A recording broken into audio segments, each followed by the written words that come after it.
30 July उदखारि बेरेखा सान बेखौ 1996 मायथाइनिफ्रायनो दुलाराय बर' फरायसा आफादा फालिबोदों आरो बिनि गेजेरजों बर' माहारिल' नङा मुलुगनि सुबुं माहारिनो उदखारि हाबानिफ्राय बेसेबां खहा जानो हायो बिनि सायाव सांग्रांथि लाबोनो दुलाराय बर' फरायसा आफादा खामानि मावबोदों आरो दिनै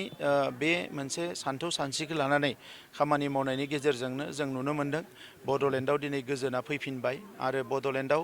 हिंसा हिंसिनि थासारि बिदा फंबायनि गेजेराव आगोलाव जि गावबा गावनि गेजेरावनो दाङाबाजि एबा बुथारलायनाय थासारि बे जोंनि माहारिनि गेजेराव दायो नुनो मोनला जोबोद मोजां मोनसे थासारि फैदों दिनैनि बे सानाव आङो जोहोलाव सोमब्ला बसुमतारी बिथांनि जिउ सोलेरनि खाथियाव आङो आर'ज गाबदों जे बिथाङा अरायसम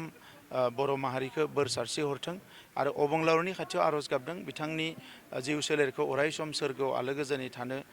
जायगा होथों बेनि थाखाय आङो आर'ज गाबदों आरो लोगोसे दुलाराय बर' फरायसा आफादा बे गोलाव सम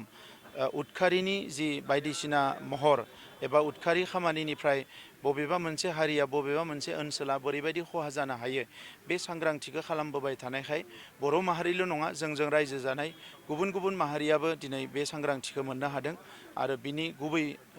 खोथाफोरखौ बुजिनो हादों दा नंखायनो दुलाराय बर' फरायसा आफादखौ आं बाख्नायो फैबाय थानाय समाव जोंनि जाखांबोनाय जोलै एबा गोदान जोलैनोबो जोङो बेबायदि उदखारि एबा हिंसानि थासारिफोरखौ जाहाथे जोंनि गेजेराव मालाबाबो जायगा होआ बिनि थाखाय सांग्रां खालामलांबाय थानांगोन हाबा मावलांबाय थानांगोन बेवहाय दुलाराय बर' फरायसा आफादा बिबान लागोन आं बेखौ मिजिं थिदों दिनै बेवहाय जों बयबो सानदों जे गुबुन गुबुन बर' माहारिनि गेदेमाफोरखौ हारिनि दैदेनगिरिफोरखौ जायफ्रा रुंसारि एबा मुंख्लं जालांबाय बिथांमोनखौ जेरैबायदि सिबिनाय जादों जोहोलाव सोमब्ला बसुमतारीखौबो सिबिदों नाथाय बिथांनि थाखाय गोबां खामानि मावबावनांगौ दङ होननानै बयबो सानदों जोंबो सानदों दा नंखायनो नैबे बिथांनि फबनाय थावनि जेराव गयबारि बे बासुगाव बेवहाय बिथांनि मांखरसालि दङ बेवहाय जोङो बयबो बिबार बावो नाथाय बेवहाय बिथांनि मोनसे आबुं मुसुखा गायसननाय आरो लोगोसे बे पार्कखौ डेभेलप खालामनायनि थाखाय 50 लाख रां सेंसन जाना दंखायोमोन नाथाय आङो एडिशनेलि आरो होदेरबावनानै गासैजों 2.5 कोटि 2.5 करोड़ बे कमप्लिटलि जोहोलाव सोमब्ला बसुमतारीनि पार्कखौ डेभेलप खालामनो थाखाय नैबे फाइनान्सियेल इयारावनो एल'केशन